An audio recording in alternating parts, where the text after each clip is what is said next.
When it comes to getting waves, most people think it's just about brushing more. But what a lot of people don't realize is the brush you're using can slow down your progress or develop your waves faster. A lot of beginners are using the wrong brush at the wrong time. And that could be one of the reasons why your waves are not improving. So in this video, I'm going to be breaking down the best brushes for 360 waves, especially if you're a beginner. I'll show you the brushes I personally use, when to use them, and the biggest mistake beginners make when it comes to brushes. Because once you know how brushes actually work, making progress on your 360 waves becomes that much easier. When it comes to waves, there are three main types of brushes that every waver should understand: soft brushes, medium brushes, and hard brushes. Each one does something different for your waves. And if you use the wrong one at the wrong time, you're going to make the process harder than it needs to be. So let's start with the soft brush. This is a soft brush by Torino Pro. A soft brush is exactly how it sounds. The bristles are softer, which means the soft brush is more gentle on your head and scalp. The best time to use a soft brush is when your hair is short. For example, after a haircut. When your hair is short, you don't need a super aggressive brush. You want to focus on keeping your hair as late as possible and training in the beginning stages.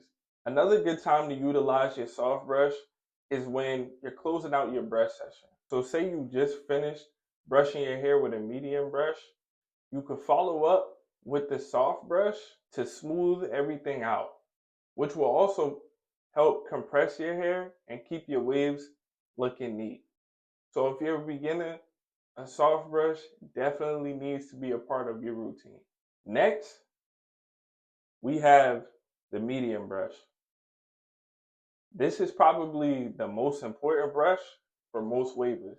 If you could only use one brush, it would probably be the medium brush. The medium brush has a balance between softness and firmness. The medium brush is strong enough to reach deeply into your hair, but still comfortable enough for regular brushing. This is the brush that most wavers use for their main brush session. So when you want to lock in and get a good brush session in, the medium brush is the brush you're going to grab, because it's also the brush that is going to build your wave pattern. The medium brush helps train the hair to flow in the direction that you're brushing. So over time, that repetition when you're brushing is what is going to create waves. So if you're a beginner, the medium brush is going to be your main tool. This brush specifically, I don't want you to be alarmed.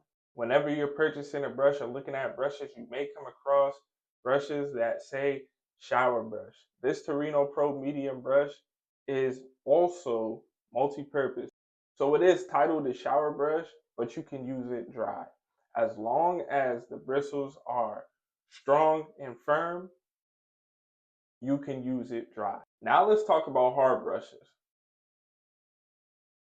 A hard brush has firmer bristles, which means it can reach deeper into your hair. A hard brush is usually used during the wolfing stage.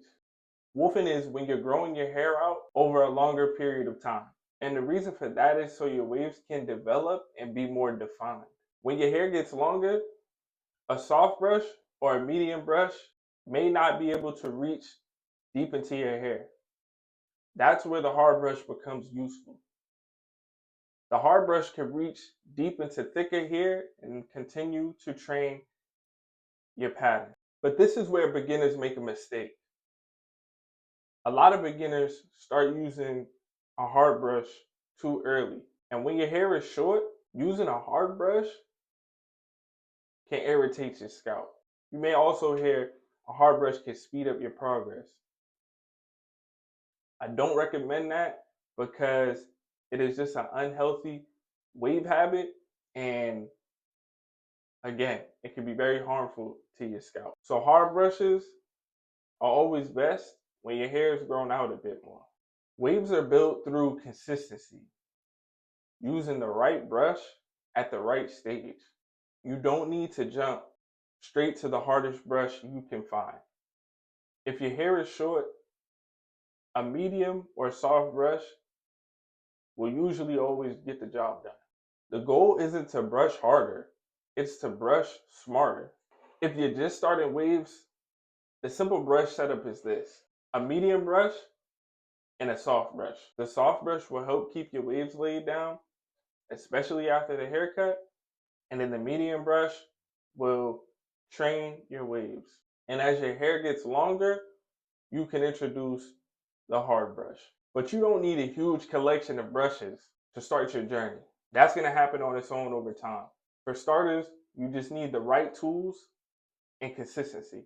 Your brush is one of the most important tools for when it comes to building waves, because it's the only thing that can get you waves. So understanding the use of each brush is going to make the process that much easier. So throughout this video, you've seen Torino Pro brushes. That is one of the brush brands that I highly recommend if you are just trying to figure out, oh, what kind of brush you should get or what brushes are good or whatever the case may be. At the end of the day, a good brush, doesn't matter the brand, is what's going to get you waves. But Torino Pro is what I started with, and it's what I recommend that you start with. Another good brush brand, Crown Quality Products. I have a few brushes from them as well. We got brushes from thewaveplug.com, another good brush. We also got brushes from the Wave Essentials. The Wave Essentials, they have specialized brushes like this one you see here. This is a crown brush. There are good brush brands out there, man. I just try to stick to providing y'all with quality, bruh. Like, I'm always gonna recommend the stuff that I use and the stuff that I could vouch for. You feel me? So if you're serious about your waves and this video helped you in any way, shape, or form when it comes to learning your brushes or understanding brushes, hit that like button, bro, because I'm always here trying to give y'all the game to get 360 waves.